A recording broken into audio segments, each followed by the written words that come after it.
November 14th, 1942. The Pacific night is a black void, broken only by the faint shimmer of moonlight on restless waves. The USS Washington cuts through the dark, steel hull humming with tension, guns trained toward shadows that might erupt into fire. Sailors cling to railings, breath visible in the chill, fingers numb but steady on radar dials and gun triggers. Somewhere ahead, the Japanese battleship Kirishima drifts unknowingly, engines low and distant, masked by night and water. The ocean's surface reflects the dim, ghostly radar glow, a new eye in the darkness. Men lean over the railings, ears ringing with the whisper of waves and the distant rumble of other ships. Each shadow could mean death. Inside the fire control room, officers track blinking blips on radar screens. Ghosts in the night, precise yet invisible. The tension is almost physical, a pressure that presses against ribs, makes hearts hammer in rhythm with the pulsing of electronics and the ship's engines. No one moves too quickly. No one speaks unnecessarily. For 7 minutes, this silent duel will decide who lives, who dies, who commands the night. History waits, patient and unforgiving, as the USS Washington stands poised to strike with unseen eyes and relentless fire. The night is about to erupt. Context/background, Section 1. November 1942.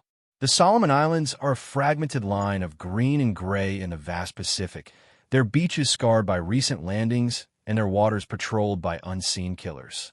Guadalcanal, a small island with a strategic airfield, has become a focal point of the Pacific War. For months, American forces have struggled to hold Henderson Field against determined Japanese attempts to retake it. The Japanese Imperial Navy had once dominated these waters, moving with confidence under banners of rising sun. Battleships and cruisers, carriers and destroyers prowled the night, assuming the darkness itself would conceal them. But now, the Americans have learned to use a new advantage: radar.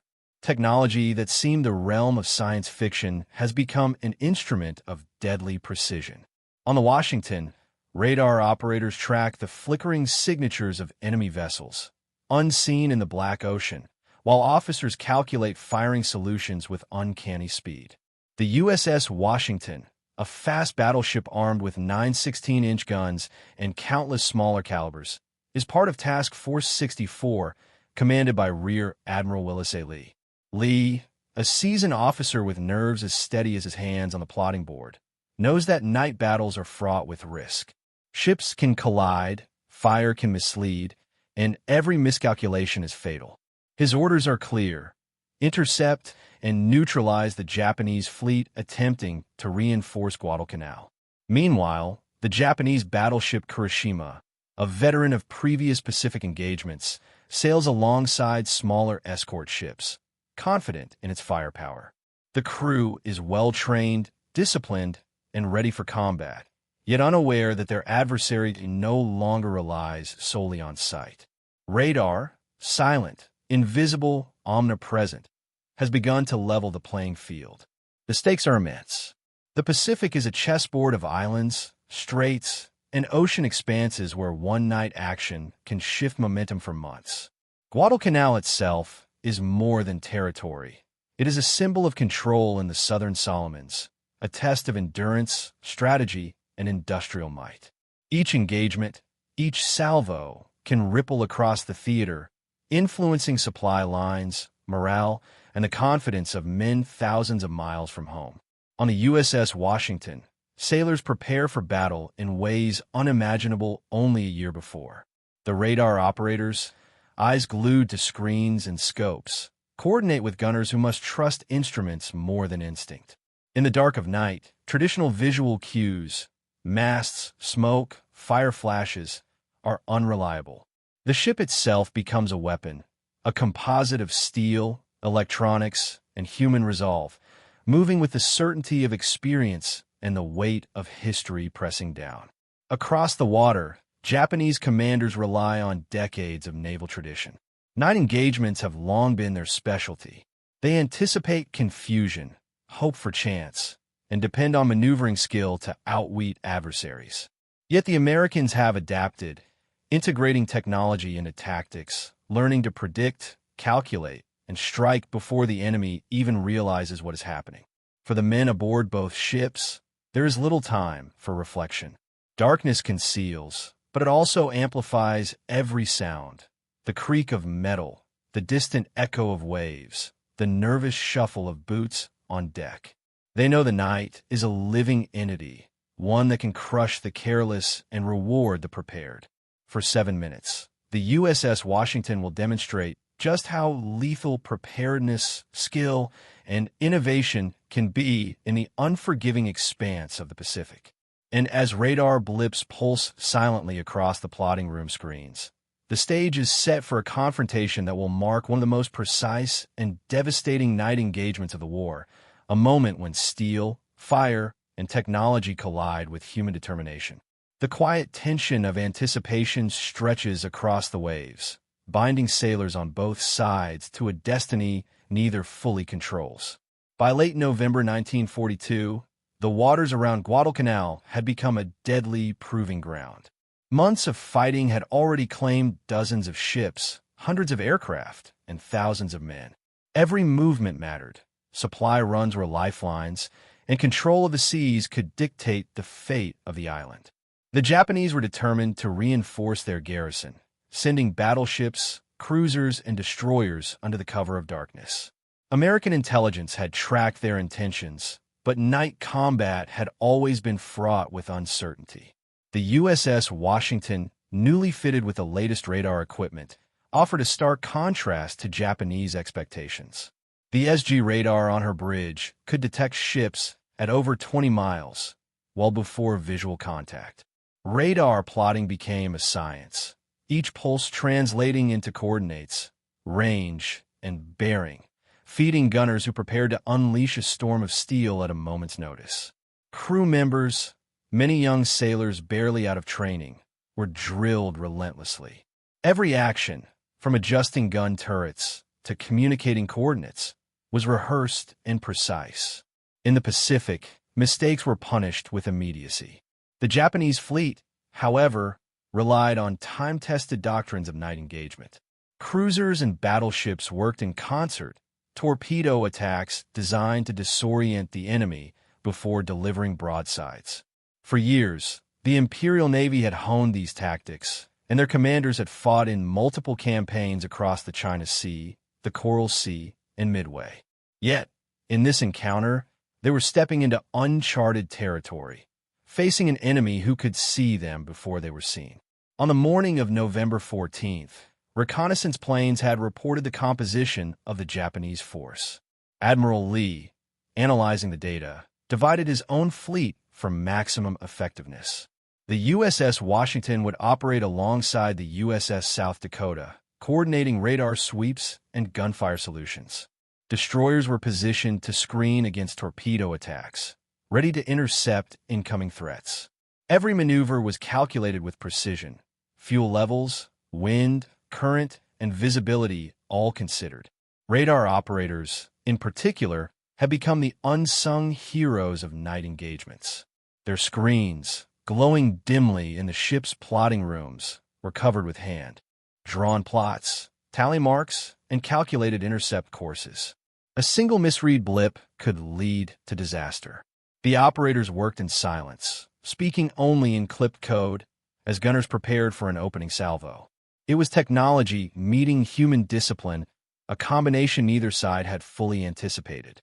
The Japanese, unaware of the full extent of this advantage, relied on their own reconnaissance. They counted on visual sightings, the flicker of searchlights, and the skill of veteran lookouts to detect American ships. The tension was palpable. Even the slightest miscalculation could expose them to devastating fire. The stage was set for a battle where tradition clashed with innovation, where steel and fire would be guided as much by invisible waves as by human sight. By nightfall, both sides were positioned.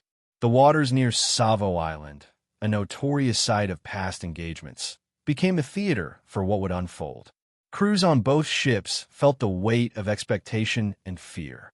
For the Americans, This was an opportunity to demonstrate that night battles could be fought and won on their terms.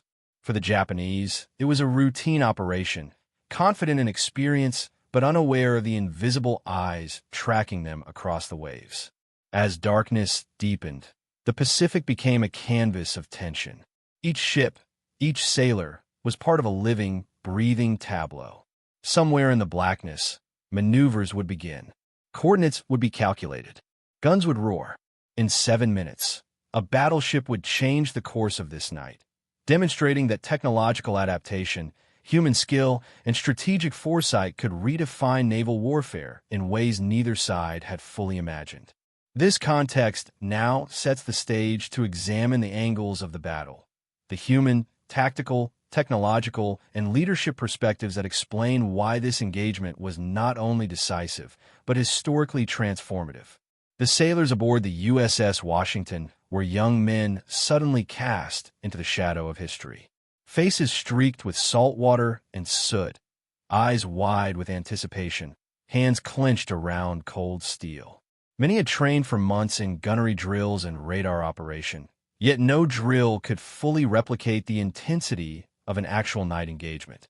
The darkened Pacific, a silent expanse stretching to the horizon, carried an ominous weight. Every creak of the hull, every distant splash of water, was amplified in the tension of waiting. The human element was as critical as technology itself. The precision of gunners, the vigilance of lookouts, the composure of officers directing fire, all combined to transform a mechanical procedure into a lethal symphony. Fear and focus coexisted. Some men muttered prayers under their breath. Others stared silently at the radar screens, tracing unseen enemies across invisible lines of sight. Captain Willis, commanding the ship, paced the bridge, eyes scanning dials, ears attuned to the steady rhythm of the engine room and the muted chatter of the crew. Each sailor understood the stakes. A single misfire, a moment's hesitation, could cost hundreds of lives. Yet, within that fear, a quiet determination grew. They were aware that the success of the ship, and perhaps the outcome of the engagement, rested on their collective discipline. Tactical angle. From a tactical perspective, the USS Washington and her sister ships approached the Japanese fleet with methodical precision. Night engagements in the Pacific were notoriously chaotic, with smoke, darkness, and the unpredictable movement of vessels creating an environment where luck often outweighed skill. The Americans sought to change that dynamic. Radar gave them the ability to see first, to choose when and how to strike. Their approach was deliberately measured. Destroyers on the flanks to intercept torpedoes, cruisers providing supporting fire, and battleships like the Washington delivering overwhelming broadsides at calculated intervals. The Japanese, conversely, relied on a doctrine honed through years of night combat. Their formations anticipated confusion and leveraged torpedo attacks to scatter enemy ships before engaging in gun duels. Yet, against radar-directed fire, the traditional advantages of surprise and maneuver were neutralized. Every tactical decision, speed adjustments, course corrections, signaling, was scrutinized against an unseen American eye. This tactical interplay between classic naval doctrine and modern detection technology defined the night's unfolding drama. Technological angle. Technology was the silent victor even before the first shell left the gun turret. The USS Washington's SG radar was not merely a tool. It was a force multiplier. Operating in the dark, it translated invisible electromagnetic waves into actionable data. Range, bearing, speed. Radar operators plotted every Japanese ship, passing coordinates directly to the gunners, reducing reaction time from minutes to seconds. This capability allowed the American fleet to engage with uncanny accuracy, delivering 9 hits on the Japanese battleship in a mere 7 minutes. Yet technology alone was insufficient without skilled operators. The human brain interfaced with the mechanical systems, translating readings into tactical decisions, predicting enemy movement, and coordinating fire across multiple guns. For the Japanese fleet, unaccustomed to facing radar-directed gunnery, the effect was catastrophic. Shells found their targets with a precision that seemed almost supernatural to the untrained eye, demonstrating that mastery of technology could decisively tip the balance in naval warfare. Leadership on the USS Washington was tested in real time, under pressure that few could fully anticipate. Captain Glenn B. Davis, commanding officer, embodied calm decisiveness. Every order he gave, altering course, adjusting gun elevation, coordinating with radar operators, was delivered with measured authority, as if the ship itself responded to his presence. Officers on the bridge repeated and verified commands with precision. Miscommunication was not an option. Leadership extended beyond formal orders. It involved setting the emotional tone for the crew. In tense moments, a quiet nod, a steady gaze, or a brief, encouraging word reinforced confidence and discipline. Admirals and fleet commanders, observing from distant vessels, relied on these micro-decisions to shape the broader engagement. Commanders had to anticipate not only the immediate battle, but the cascading effects of each maneuver. Would a torpedo interception expose the ship to broadsides? Could a change in speed compromise formation integrity? Effective leadership required a fusion of tactical knowledge, psychological insight, and trust in both men and machinery. In this sense, the night battle was not only a contest of firepower, but of minds orchestrating complexity under extreme duress. Enemy angle. From a Japanese perspective, the night was a theater of uncertainty. Their battleship crews, experienced in nocturnal engagements, were accustomed to relying on visual signals, maneuvering in formation, and executing pre-planned attack patterns. Yet radar, a technology unfamiliar and threatening, rendered many of their advantages null. They moved cautiously, attempting evasive maneuvers, but the American fire control system detected their every action. The resulting tension was palpable. Gunners fired blindly, hoping for a hit, while officers grappled with incomplete information and rapidly changing situations. Despite their skill and courage, the Japanese fleet faced a psychological shock. The suddenness and accuracy of the Washington's barrage shattered expectations. The coordination of radar data and artillery created a sense of inevitability, an invisible hand guiding shells to targets with deadly precision. Sailors aboard the Japanese battleship experienced confusion and fear, compounded by the darkness and smoke that obscured friend from foe. Every defensive measure they employed was countered systematically by an enemy whose technological edge dictated the pace and outcome of the engagement. Moral angle. The moral dimension of the battle, often overlooked in historical narratives, was profound. Men on both sides were acutely aware that they were participants in a slaughter dictated by strategy, skill, and innovation rather than personal animosity. Sailors faced the stark reality of mortality, witnessing the destructive power of modern warfare in real time. On the American side, efficiency and duty required emotional suppression, a focus on precision over empathy. On the Japanese side, fear and frustration mingled with a soldier's sense of honor and adherence to duty, complicating their perception of right and wrong. The moral implications extended beyond individual experience. The battle demonstrated the ethical challenges inherent in technological superiority. Radar-directed gunnery minimized American exposure but maximized enemy casualties with surgical accuracy. This raised questions still discussed by historians. Does technological dominance absolve commanders of moral responsibility for the human cost, or does it intensify it, demanding greater deliberation in life and death decisions?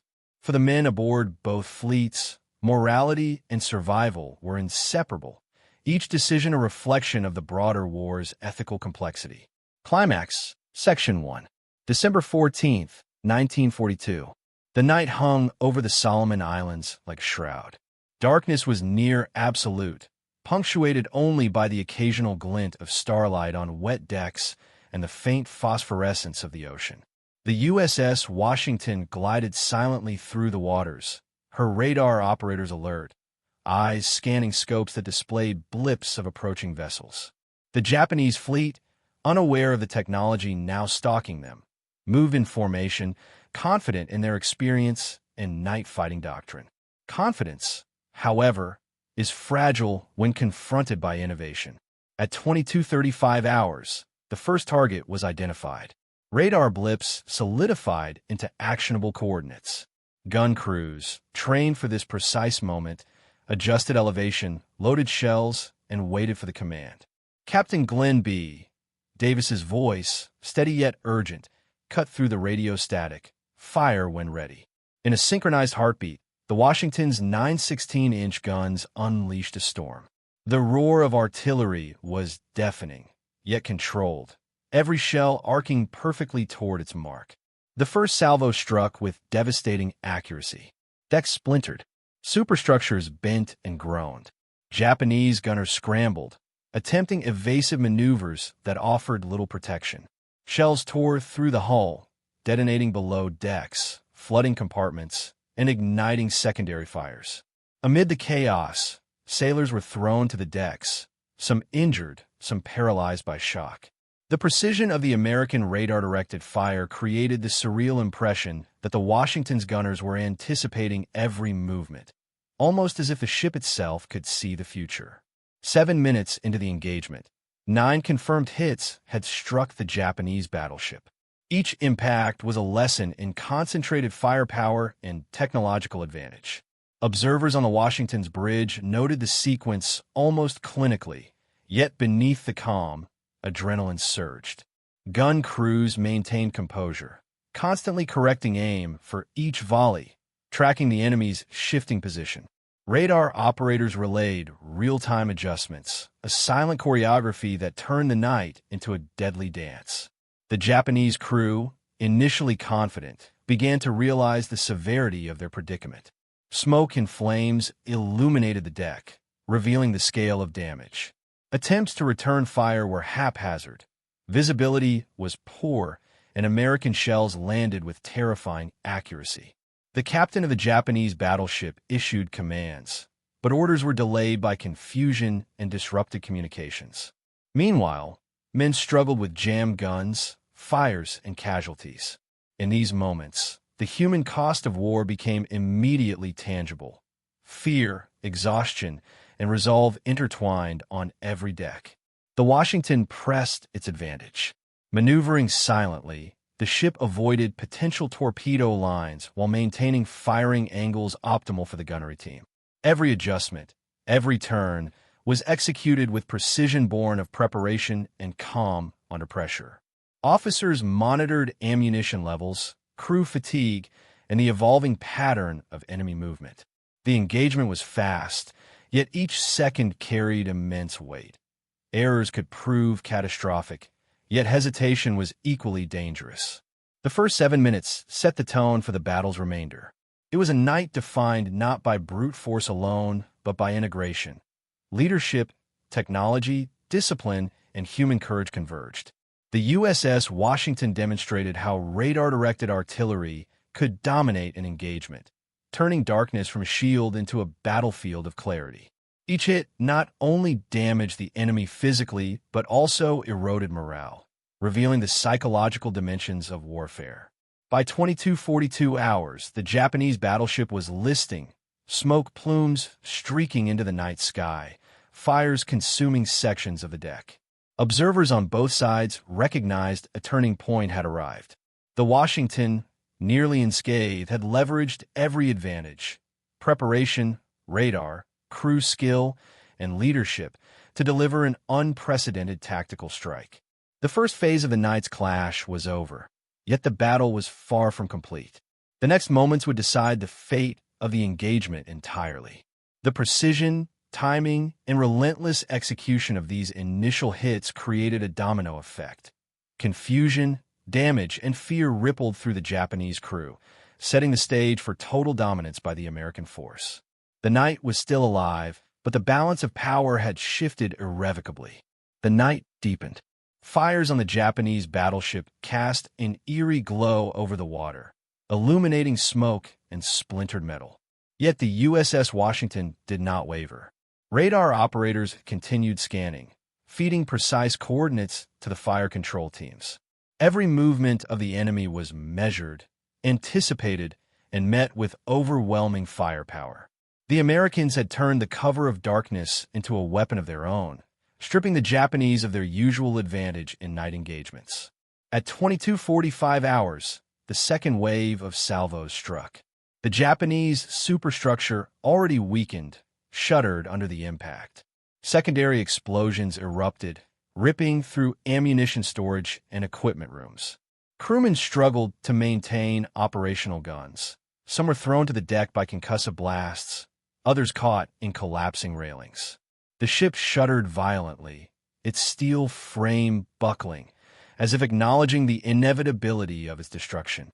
Meanwhile, the Washington executed a series of precise maneuvers to avoid torpedoes and position herself for further firing angles. Every turn was calculated, balancing aggression with caution. The captain's voice cut through the command nets. Steady. Keep firing. Adjust bearing 12 degrees starboard. Gun crews responded without hesitation.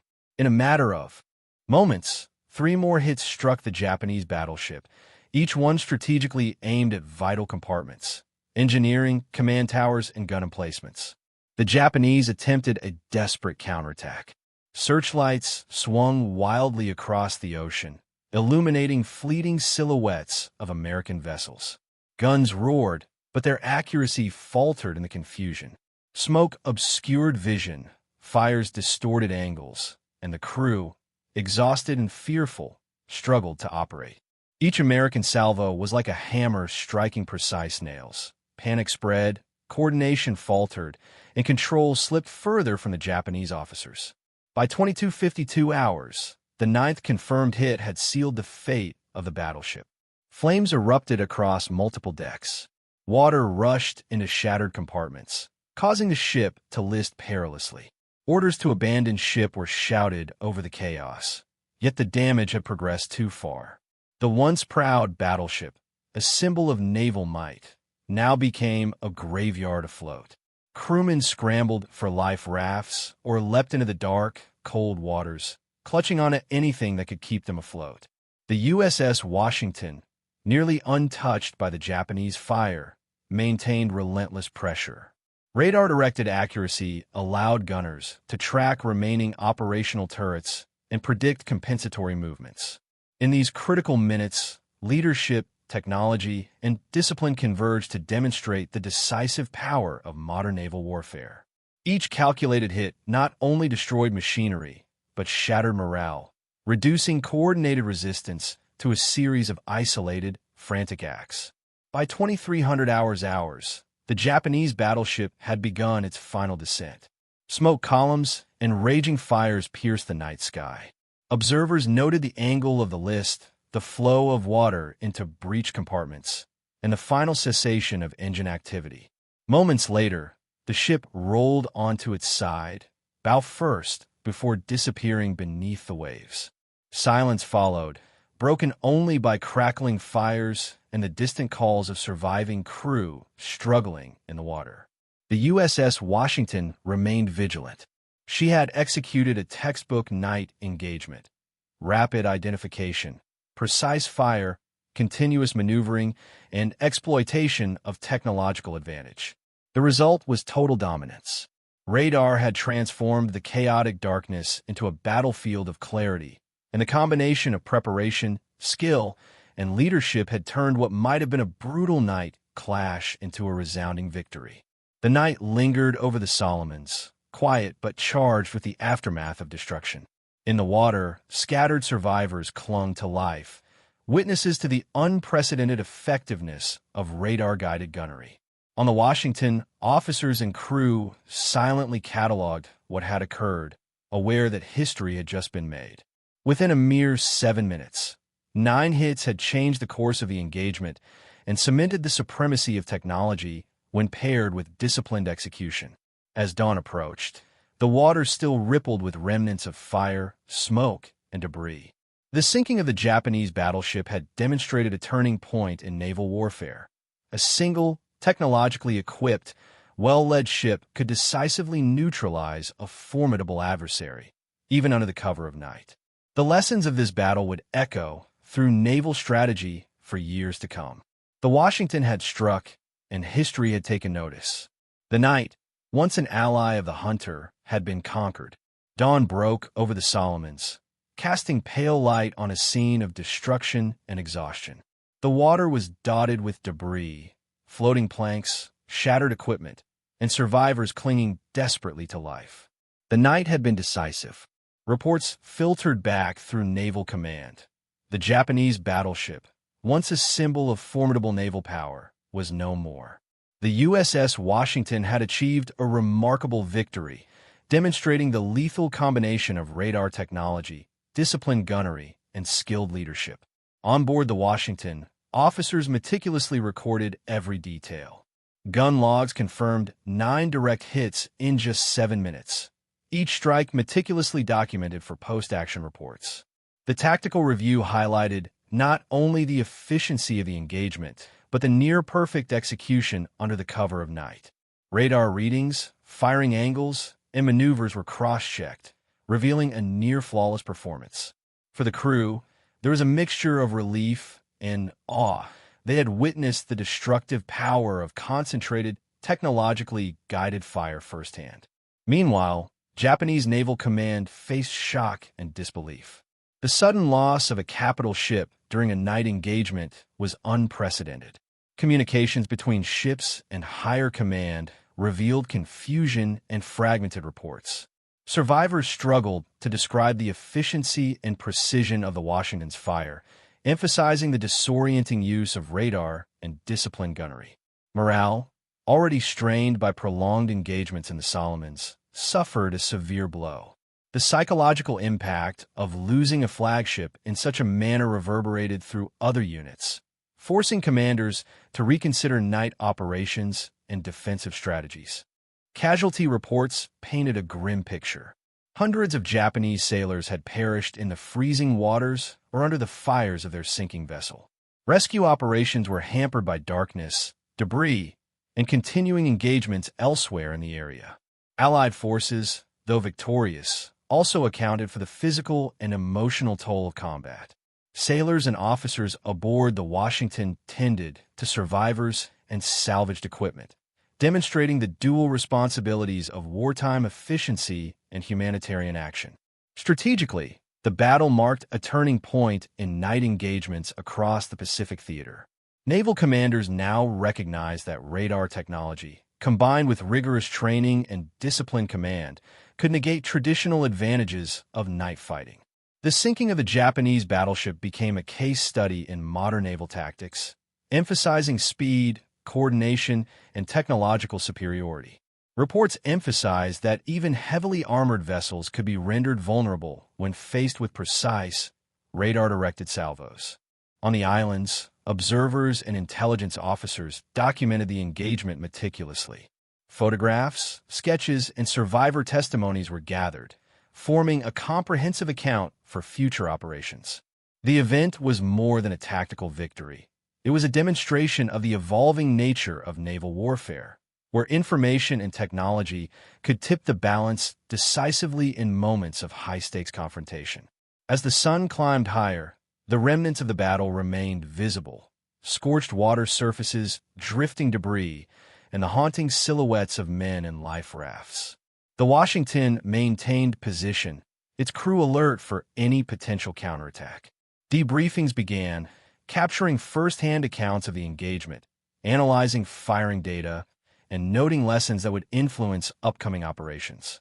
Every detail of the encounter would be studied, from radar efficiency to crew coordination, reinforcing the importance of preparation and adaptability in modern naval warfare.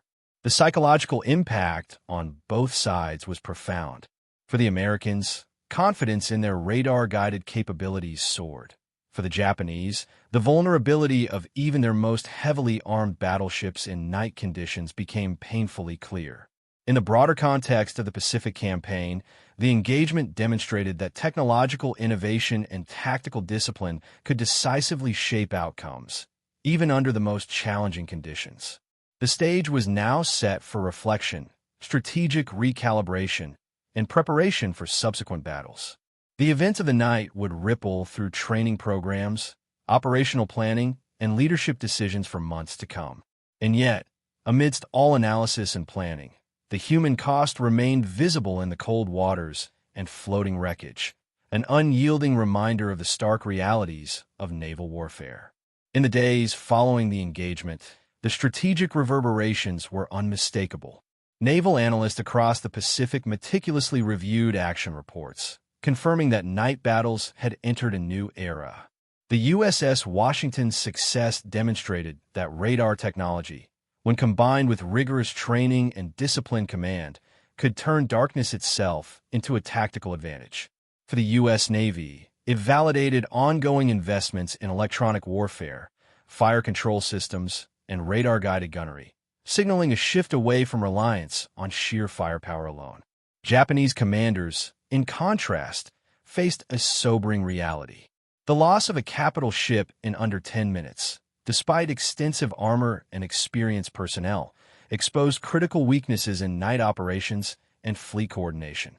Post-battle reports emphasized failures in reconnaissance, formation discipline, and counterfire techniques. High-ranking officers convened urgent councils to reassess fleet tactics, recognizing that traditional confidence in heavy armor and gunnery would no longer suffice. Some advocated for dispersing ships during night operations. Others proposed accelerated radar development, but resources were limited and the psychological blow lingered. Across Washington, D.C. and Tokyo, political and military leadership absorbed the implications. For the United States, the event was quietly celebrated within naval circles, a confirmation that technological innovation and crew proficiency could decisively shape battle outcomes.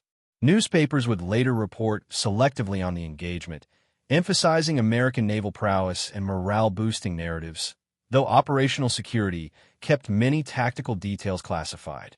In Japan, the sinking was a public embarrassment, a reminder of the vulnerability of even the proudest vessels. Propaganda efforts sought to minimize the perception of defeat, but internally, the shock was undeniable, and High Command began accelerating research into radar countermeasures and night fighting techniques. The engagement also reshaped planning for upcoming campaigns. Allied commanders now factored in the decisive role of radar and electronic tracking, integrating these lessons into broader Pacific operations. Training exercises emphasized night detection, rapid fire coordination, and the importance of preemptive strikes. The psychological impact on crews was equally significant. Confidence in one's equipment and the ability to strike effectively in darkness became central to naval doctrine. For the Japanese, the loss prompted changes in both morale and strategy. Fleet leaders debated the feasibility of nighttime maneuvers and began prioritizing anti-radar tactics, despite limited technological options. Instruction manuals were revised, and junior officers received intensive training in evasive maneuvers and spotting radar signals, though the effectiveness of such measures remained largely theoretical. Meanwhile, the human cost of the battle, hundreds of sailors lost, families affected, and the destruction of a symbol of naval pride, reinforced the need for faster, more decisive responses to Allied innovations. The operational lessons extended beyond hardware. Leadership, discipline, and coordination proved just as critical as firepower. The USS Washington's gunnery crews exemplified the impact of teamwork under pressure, responding to commands with precision and maintaining composure amid the chaos of night combat. Commanders recognized that technological advantage alone could not guarantee success without highly trained personnel capable of executing complex maneuvers flawlessly. Months later, the engagement would appear in strategic studies, naval reviews, and officer training programs. It became a benchmark for night fighting, illustrating the lethal combination of radar, gunnery accuracy, and disciplined leadership. Veterans recalled the engagement with a mix of pride and solemnity, acknowledging both the skill demonstrated and the cost in human life. The sinking of the Japanese battleship was more than a tactical victory. It was a harbinger of change in naval warfare. It demonstrated that even the mightiest ships were vulnerable to technology-driven precision, foreshadowing a future in which battles would be increasingly dictated by sensors, communication, and crew proficiency rather than sheer armor. The echoes of that night would influence both sides for the remainder of the Pacific campaign, shaping doctrine, innovation, and the very psychology of modern naval engagement. Amid these strategic reflections, one truth remained starkly clear. The war had changed forever, and those who adapted quickly to new tools and tactics would hold the decisive advantage in the battles yet to come. The night the USS Washington unleashed 9 precise hits in 7 minutes was more than a single naval victory. It was a quiet revolution in warfare. Darkness, once a veil for maneuver and surprise, had become a stage for technology and human skill to intersect with lethal efficiency. Radar, precise gunnery, and disciplined crews proved that the tides of battle were no longer determined solely by size, armor, or reputation. Looking back, the engagement reflects the unyielding pace of innovation in war. Every ship, every radar set, and every trained sailor contributed to a new kind of naval doctrine, one where preparation, adaptability, and foresight outweighed brute force. The men aboard the USS Washington, their hands steady on dials and triggers, embodied a convergence of human courage and technical mastery. They fought not only against the enemy, but against uncertainty, against the obscuring night itself. For the Japanese Navy, the night was a lesson written in fire and steel. Losses were measured not just in tonnage, but in the fragile confidence of a force unprepared for the speed of change. The shock reverberated through strategy rooms and shipyards, prompting urgent reflection on technology, leadership, and the human cost of underestimating innovation. Yet, beyond tactics and technology, the engagement offers a broader insight into the nature of warfare. It is as much about adaptation and perception as it is about firepower. History remembers battles, but it also remembers those who saw the world differently, who understood that in the fog of war, clarity of thought, precision, and courage can alter the course of events in minutes. In the end, the USS Washington's night triumph is a testament to the delicate balance between man and machine, instinct and invention, fear and resolve. It reminds us that progress often comes in fleeting, decisive moments, moments that redefine not just battles, but the very way wars are fought. And while the guns have long fallen silent, the echoes of that night endure, a stark reminder of how innovation, discipline, and human will can change history under the cover of darkness.